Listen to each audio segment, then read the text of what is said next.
Hello বন্ধুরা, তোমরা কেমন আছো? আশা করছি ভালোই আছো। আজকে একটা তোমাদের গল্প বলবো, ছোট্ট মোটিভেশনাল গল্প।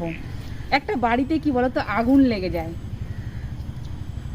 সবাই সেখানে আগুন নেভানোর কাজে ব্যস্ত হয়ে যায়। সেই বাড়িতে একটা পাখির বাসা ছিল। সেই ছোট্ট পাখিটা কি করে, তার ঠোঁটের মধ্যে জল নিয়ে সে আগুন নেভানোর কাজে লেগে যায়। তখন সাইড থেকে একটা কাক বা একটা অন্য কোনো পাখি হয়তো সে বলছিল, আরে বোকা, তোমার এত বড় আগুন লাগছে আর তোমার ওই মুখের একটু ঠোঁটে করে জল নিয়ে আসলে আর সেই জল দিয়ে কি তোমার আগুন নিভে যাবে? তখন পাখিটি বলল, আমি জানি আমার এই ঠোঁটের জল বা এই অল্পটুকু জল এখানে আগুন নিভাতে পারবে না, কিন্তু যখন এখানে মানুষ আসবে, এগুলো বিচার বিবেচনা করবে, তখন কিন্তু আমি আগুন নেভানোর দলে থাকবো আর তুমি থাকবে ওই তামাশা দেখার দলে। তো আমাদের